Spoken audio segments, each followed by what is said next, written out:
Rikthehemi në transmetim të drejtë për drejtë, kur sytë e botës u kthyen nga Gaza dhe kriza humanitare e prodhuar nga lufta e atjeshme, duket se gjithë të tjerët e harruan një ngjarje të ngjashme që po ndodh në Ukrainë. Dimri i vështirë, situatën për këtë të fundit e vështirëson që nëse i shton mos përkrajen nga vendet e perëndimit dhe mungesën në fonde apo municione, gjithçka duket thuajse e pamundur. Detajet na jep Andri Osatshuk, deputet në Parlamentin Ukrainas. Mr. Osatshuk, thank you and welcome. Thank you for having me here. Good afternoon. Po bëhet thuajse 2 vjet nga fillimi i luftës. Si po mbaheni ende?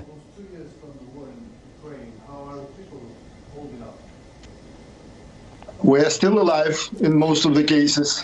Ne jemi ndëgjall në shumicën e rasteve. I think all humans are in this planet because we are very adaptive. Jemi përshtatur shumë mirë në Ukrainians, situatë. they don't have a choice. So we adapted to this awful reality. Nuk kemi zgjedhje dhe jemi përshtatur për këtë në këtë situatë ku jemi. Por në këtë situatë me kaq shumë jetë të humbura, pa llogaritur dëmet materiale, pyetja që më lind natyrshëm është ku e gjeni forcën për të luftuar ende?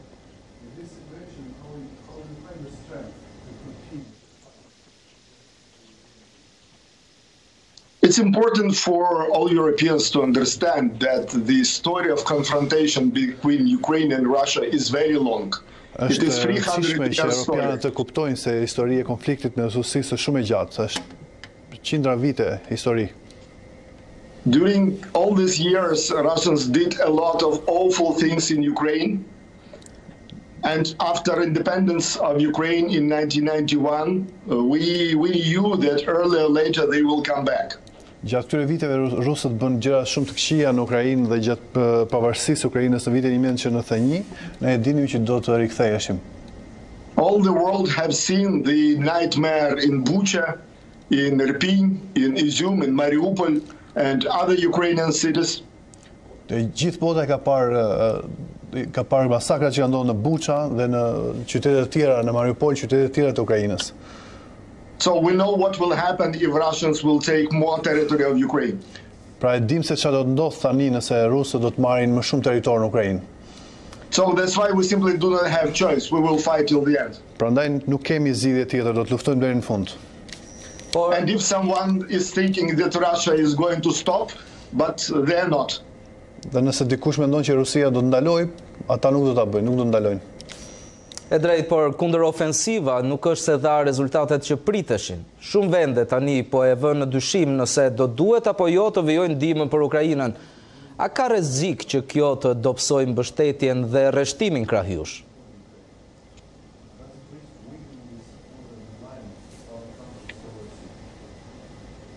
I think Ukrainian political citizens leadership did one communication mistake in the beginning of 2023. Mendoj që liderët e Ukrainës bën një gabim në komunikim në fillim të vitit 2023.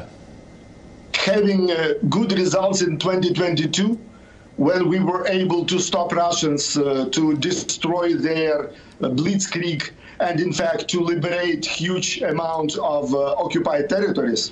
Nisja e mirë e vitit 2022 ku u ndalën rusët në blitzkrigun e vet në luftën e tyre të shpejtë për të pushtuar territoret ukrainase. Remembering about the suffering of Ukrainians on occupied territories. I mbani mend ukrainët që vuanin në territoret e pushtuara. Zelensky and the Ukrainian leadership announced in the beginning of this year that our target is counteroffensive to liberate territories. But it looks that it was a mistake because of the theory of war science. Zelensky dhe liderët e tjerë lajmëruan se objektivi i këtij viti, në fillim të këtij viti ishte kundërofensiva për të liçëruar territoret e tjera, por ky ishte një gabim. Because the target of each combat action is to destroy enemy ability to conduct warfare. Sepse targeti i çdo njësie luftarake është të shkatrojë armikun dhe të fitojë luftën në terren. And if you are successful in destroying your enemy ability to conduct war, then you will receive a prize. And this prize is liberation of the territories. Sepse nëse shkatron aftësinë e kundërshtarëve për të vazhduar me luftën, atëherë fiton një çmim dhe ky çmim është çlirimi i territoreve të pushtuara. If you look back to summer campaign, I think it was pretty much successful. Nëse sheh fushatën e verës së kaluar, mendoj që ishte shumë e suksesshme. Not less than 100,000 Russian soldiers will never go back to any war, neither in Ukraine nor elsewhere in the world. Rreth 100.000 ushtar rus nuk do të rikthehen më luftës. Few thousand tanks and different military equipment were destroyed, which is more than many armies in Europe has jointly. 3.000 armë dhe pajisje të tjera lufte janë shkatruar, që janë më shumë armë se sa europianët i ka dhënë Ukrainës së bashku. We were able to destroy Russian Black Sea Fleet, and in fact we forced them to run from Crimea to Russian territory, which made us to rebuild the grain corridor in the Black Sea without any consent from Russia. Ne shkatruam flotën e zezë të Rusisë, flotën e Rusisë në detin e Zi, dhe duke i detyruar ata të trishin nga Crimea për të shkuar në territorin rus, dhe hapëm korridorin për tregtinë e grurit.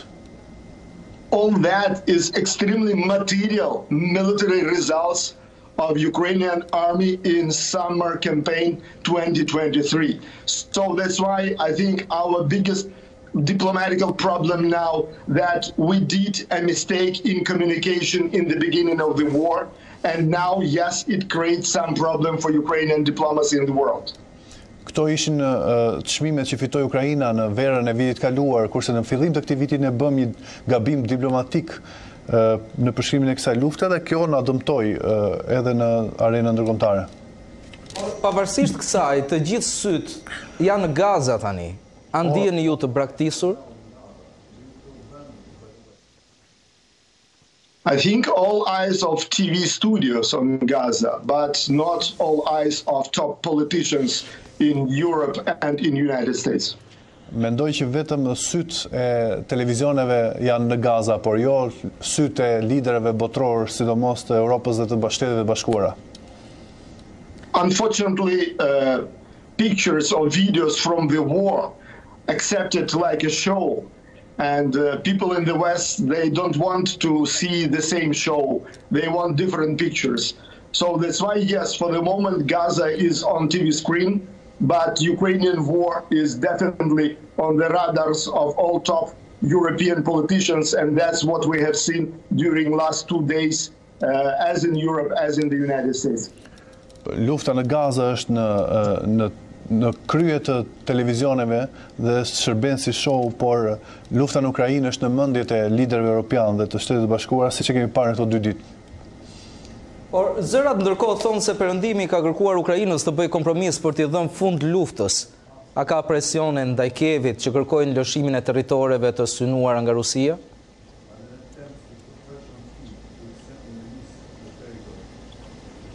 I think the biggest stupidity of all this question is the belief that Putin wants any negotiations or any compromise.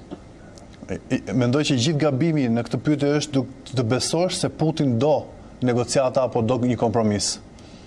In October last year, Russian Federation included 5 Ukrainian regions in its constitution. And based on their logic, it is Ukraine who is occupying Russia territory. Në fund të vitit kaluar, Rusia shtoi 4 rajone brenda federatës së saj dhe sipas logjikës së saj është Ukraina e cila ka pushtuar këto territore. And as long as they have resources, as long as they have money, which they made, by the way, with West, they will continue the war because their target is surrender of Ukraine and surrender of the West. Dhe për sa kohë ata kanë para dhe kanë mundësi, ata do ta vazhdojnë luftën sepse objektivi i tyre është dorëzimi i Ukrainës dhe dorëzimi i Perëndimit. Things went so far that there is no chance for Ukraine to collapse. The bets are very high. We are talking about the risk for collapse of the West. So that's why any rumors about any pressure on Ukrainian leadership on any negotiation is useless and stupid from very beginning. Mundësi tani, shanset tani janë shumë të larta dhe nuk bëhet më fjalë për dorëzimin e Ukrainës, po bëhet fjalë për dorëzimin e vetë perëndimit. Atëherë le ta marrim si të mirëqen, por çfarë ka bërë si duhet dhe ku gabuan ndërkombëtarët përballë të gjithë situatave të krijuar?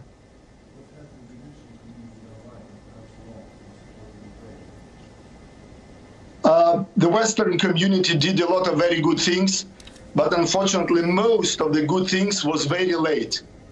And all delays was paid with the life of Ukrainians. Komuniteti ndërkombëtar ka bërë shumë gjëra të mira, por fatkeqësisht disa gjëra të mira që ka bërë ka ndodhur shumë vonë dhe kjo është paguar me çmimin e gjakut të disa ukrainasve.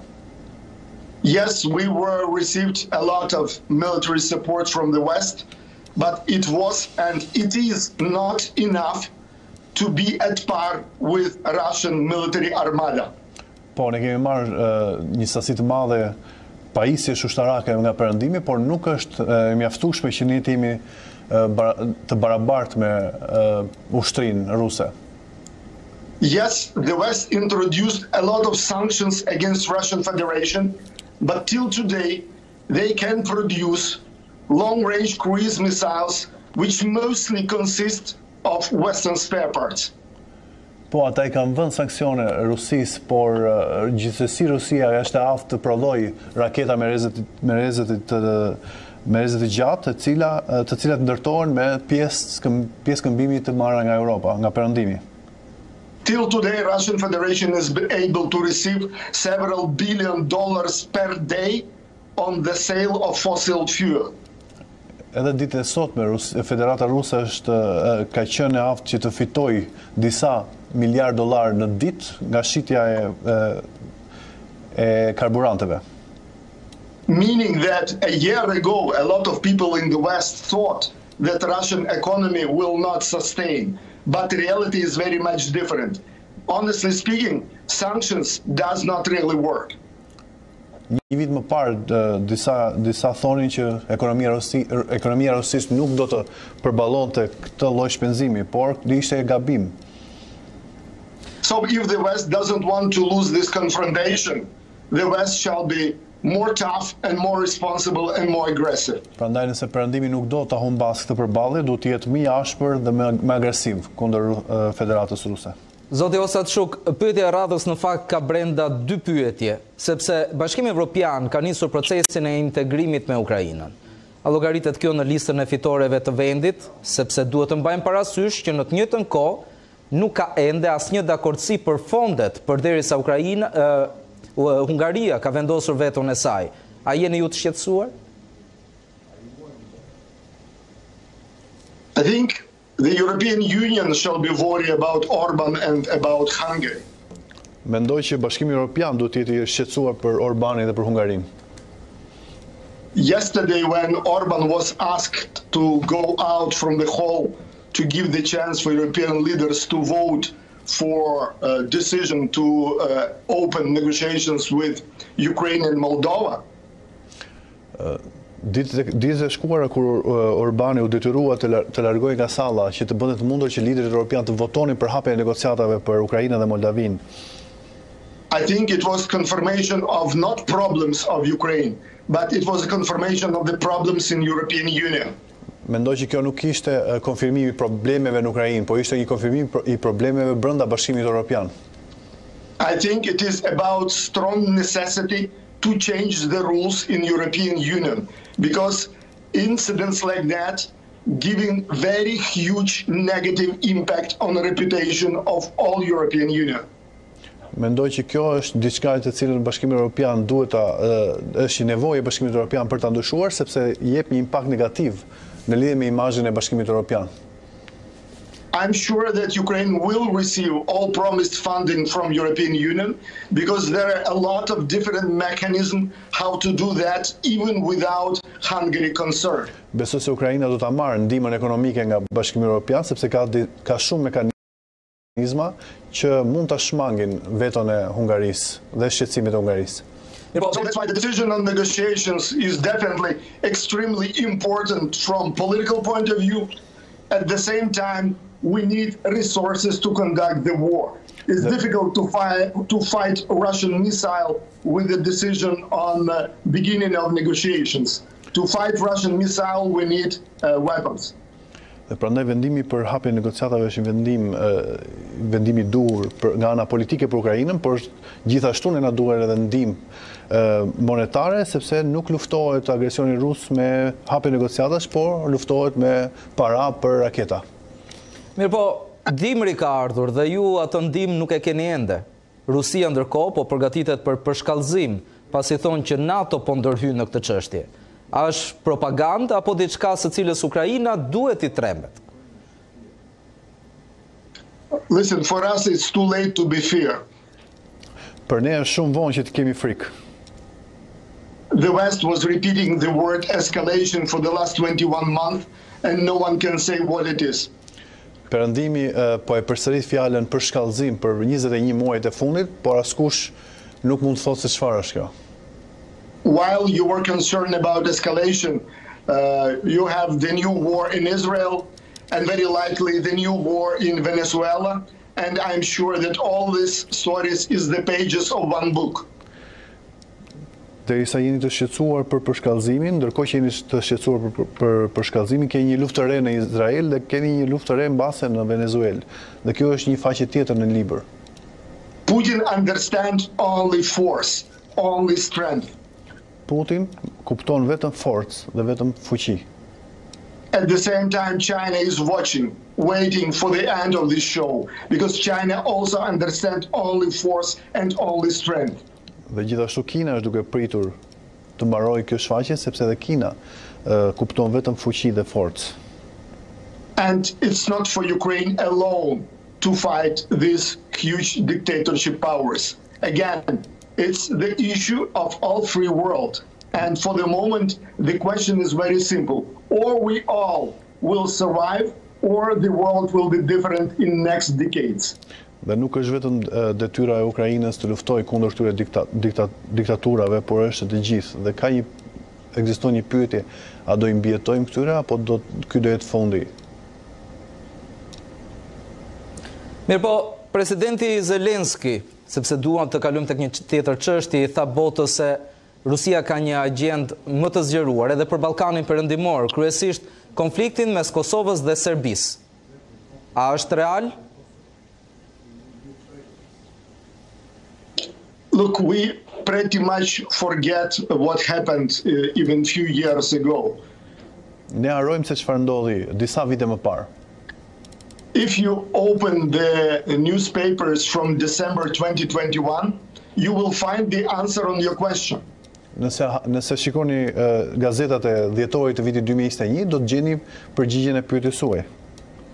In December 2021, Kremlin issued the ultimatum to NATO demanding withdrawal of NATO to the borders of 1997, meaning that it was a direct threat to Baltics, to Poland, to Slovakia, to Czech Republic and to Bulgaria.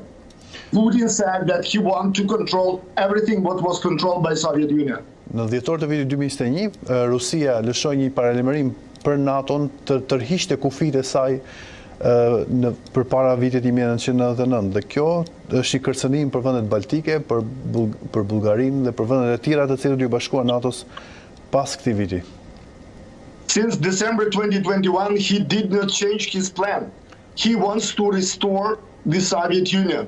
And he told this officially several times. So that's why everything shall be taken more than seriously, especially if you see all this nightmare which is happening in Ukraine for 22 months already. Dhe që për vitit 2021, që për dhjetorit të 2021, Putin nuk I ka ndëruar planet e vet, ai kërkon që të rikthej Bashkimin Sovjetik dhe pasojat e kësaj po I vuan Ukraina për 21 muaj tashmë. Një pyetje dhe një çështje që ka interes për ne. Ukraina nuk e njeh Kosovën. A ka një agjendë specifike për këtë apo një arsye për mos ta bërë? I know that this issue is very important for your region and for your country. E di që kjo çështje është e rëndësishme për vendin tuaj. But I think I cannot give you any specific comments on that because this issue is in full competence of Ukrainian Ministry of Foreign Affairs and Ukrainian administration of the president. Por nuk mund t'japi përgjigje për këtë sepse kjo është një çështje që i takon Ministrisë së Jashtme të Ukrainës dhe administratës së presidentit të Ukrainës. Por ju si parlamentar i atij shteti, a mendoni se duhet bërë diçka e tillë?